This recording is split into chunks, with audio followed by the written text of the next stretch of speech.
आए थे, निर्मल में आए थे और उन्होंने सीधे सीधे ये कहा है कि बीजेपी जो है मजलिस पार्टी से बिल्कुल नहीं डरती, खास करके तेलंगाना में। अब सीधा क्या आप समझते हैं कि और भी कुछ और एक पार्टी के लीडर ने कहा ना, 2023 में सरकार बनाएंगे, और एक पार्टी लीडर ने कहा ना कि हम वो भी कुछ केटीआर भी कह रहे थे कि हम एमआईएम से नहीं डरते। और अच्छा, एक और पार्टी ने कहा, पुरानी पार्टी, हाँ, तीनों ने मिलके, देखिए टीआरएस, कांग्रेस, बीजेपी सब मिलके लैला की वाहवाह कर रहे हैं और सबकी जबान पे से ओवैसी एमआईएम है।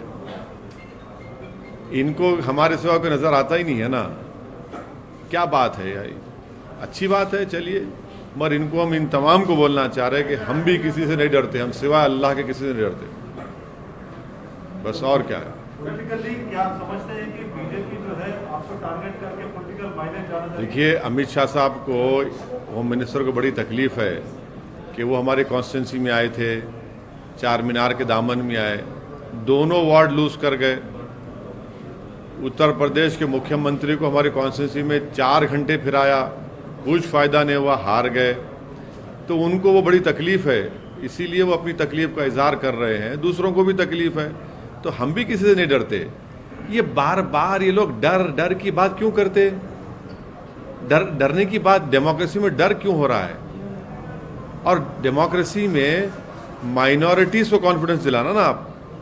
आप तो मेजॉरिटी हैं, आप तो रूलिंग पार्टी हैं दिल्ली के, आप तो शाह साहब हैं, तो आपकी ज़बान से डर क्यों निकल रहा है? आपकी ज़बान से तो उम्मीद की बात होनी चाहिए। क्या आपसे डर रहे हैं सर वो? नहीं, मुझसे क्यों डरना चाहिए? मैं कह रहे हैं कि यहाँ की सरकार आपसे डर के लिबरेशन डे नहीं मना। अरे भाई, वही सरकार के एक मिनिस्टर कह रहे हैं हमारे बारे में, दूसरी पुरानी पार्टी कांग्रेस भी, कल तीनों पार्टी हमारे बारे में बोल रहे हैं। ये क्या सुबह शाम, क्या इनको ख्वाबों में हम ही नजर आ रहे? क्या दूसरा को नजर नहीं आता क्या इनको अपने ख्वाबों में? सर, अमित शाह ने कहा है कि 2024 में बीजेपी तेलंगाना में सरकार बनाएगी और ऑफिशियली लिबरेशन डे मनाएंगे, तो आप उस पर क्या कहना चाहते हैं? क्या बीजेपी यहाँ पे सरकार बना सकती है? देखिए, जीएचएमसी इलेक्शन में बीजेपी कुछ नहीं कर पाई, थोड़े सीटों में इजाफा हो गया। सुनिए ना, कोविड की दूसरी वेव आई नरेंद्र मोदी सरकार की गलतियों की वजह से। जब कोविड की सेकेंड वेव में पूरा तेलंगाना और हैदराबाद फंसा हुआ था, ये कहीं पर नज़र नहीं आए बीजेपी वाले। हाँ, तीसरी बात ये है कि एमएलसी का इलेक्शन हुआ, उसमें बीजेपी बुरी तरह हार गई। सिटिंग उनका कैंडिडेट था, बीजेपी हार गई। फिर एक असेंबली इलेक्शन हुआ, नागार्जुना सागर में डिपॉजिट चली गई। अब ये कौन सी दुनिया की बात कर रहे हैं? लड़िए, इलेक्शन लड़ना आपका डेमोक्रेटिक राइट है, हर पार्टी को लड़ना चाहिए और जनता जवाब देगी, तेलंगाना की आवाम जवाब देगी इंशाअल्लाह ताला उसको।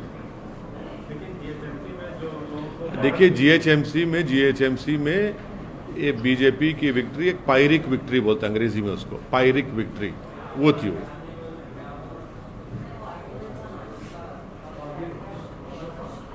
सर, ये प्रधानमंत्री जो सीईओ मीटिंग में कहे कि वो भी रेडिकलाइजेशन के खिलाफ है और मॉडरेट जो है बात को पसंद करते हैं। देखिए, हमारा मानना ये है कि रेडिकलाइजेशन जहाँ कहीं भी होता है, जिस किसी समाज में होता है, वो उस मुल्क, उस कंट्री, उस देश के लिए, रूल ऑफ लॉ के लिए ख़तरा है। हम प्रधानमंत्री से ये जानना चाहेंगे कि कानपुर में एक 10 साल की लड़की अपने बाप को बचा रही थी, एक मॉब जमा होकर मार रहा था उसको, वो क्या रेडिकलाइज नहीं हुआ मॉब? वो एक आदमी चूड़ियाँ बेचता है तो उसको चूड़ियाँ बेचने की इजाज़त नहीं है, क्योंकि उसका नाम मुसलमान है, क्योंकि वो एक मुसलमानों में ओबीसी मंसूरी बरादरी से उसका ताल्लुक़ है, उसका ताल्लुक़ चौरी चौरा के बुज़ुर्गों से। और फिर तीसरा ये है कि जो जितने मॉब लिंचिंग के वाक़यात हो रहे हैं, वो जो लोग नारे लगा रहे हैं जंतर मंतर पर, वो भी तो रेडिकलाइज हो चुके हैं।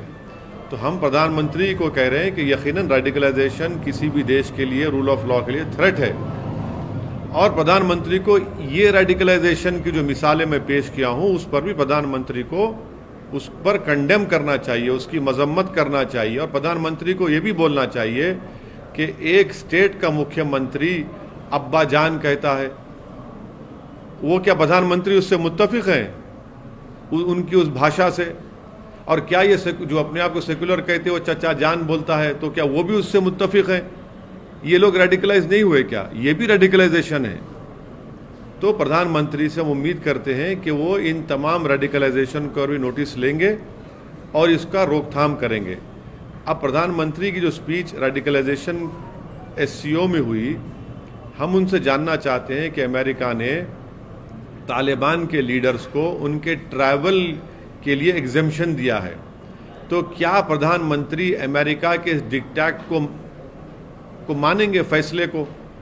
हम ये इसलिए पूछ रहे हैं क्योंकि भारत यूनाइटेड नेशन की सैंक्शन कमेटी का चेयरमैन है, तो क्या अमेरिका के हुक्म पर, क्या भारत अमेरिका के हुक्म को मानकर तालिबान के इन तमाम लीडर्स को डीलिस्ट करेगा, या फिर इनको यूएपीए की टेरर लिस्ट में इनका नाम शामिल करेगा? ये प्रधानमंत्री को बताना पड़ेगा, क्योंकि अमेरिका ने तालिबान के लीडर्स के ट्रैवल के एग्जेम्पशंस दिए हैं। तो फिर क्या हम भी उसको मानेंगे क्या? ये देश को बताना चाहिए मोदी सरकार। सर, ये चाचा जान की बात कर रहे हैं, तो हाल ही में राकेश टिकैत ने आपके ऊपर भी टिप्पणी की थी कि चाचा जान जो है सपोर्ट कर रहे हैं बीजेपी को, लेकिन आपने तो पहले फार्मर्स के पक्ष में बोला था, फार्मर्स राइट के, तो क्या ऐसी बात हो गई कि राकेश टिकैत? नहीं, आज भी मेरा मानना यह है कि जो फार्म लॉज बनाए गए वो भारत के संविधान के, भारत के आईन के खिलाफ है, और वो किसानों के मफाद में नहीं है, बल्कि वो बड़े इंडस्ट्रियलिस्ट को उससे फ़ायदा पहुंचेगा। आज भी हमारा स्टैंड वो है, उसमें कोई स्टैंड में तब्दीली नहीं आई। राकेश टिकैत ने जो आपके, अब देखिए, ऐसा है ना कि ये इनका माइंडसेट है। इनको लगता है कि मुसलमान को इस तरह से पुकारो, तो चाहे वो उत्तर प्रदेश के मुख्यमंत्री हों या ये मौसूफ हों, ये इनकी मानसिकता को, इनके माइंडसेट को का इजहार करता है, जिसमें मुसलमानों से कूट कूट कर नफरत भरी हुई है। तो मुझे कोई फ़र्क नहीं पड़ता, ये देश देख रहा है, उत्तर प्रदेश के मुसलमान इसको सुन रहे हैं, देख रहे हैं, और इसको अंग्रेज़ी में कहते हैं डॉग विजिल पॉलिटिक्स। उर्दू में तर्जुमा करेंगे तो कुत्ते की सीटी की सियासत इसको कहते हैं। इसी में ये इंडल्ज कर रहे हैं और ये देख रहे हैं लोग। तो राकेश टिकैत के बारे में आप बोल रहे हैं कि वो भी मुसलमानों से खिलाफ देखिए, है, जो इस तरह की बातें करते हैं, इस तरह के शब्द का इस्तेमाल करते हैं, वो सिर्फ मुसलमानों के खिलाफ इस्तेमाल करते हैं ना।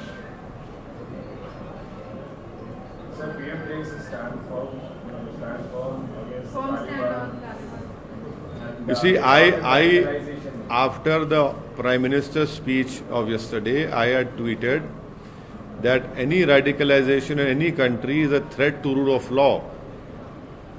I hope that the Prime Minister also takes notice of these people who mob lynch people in the name of cow or in the name of religion. I hope that the Prime Minister is informed about what happened in Kanpur when a 10-year-old Muslim girl was trying to save her father from a mob which was beating her father just because he happened to be a Muslim.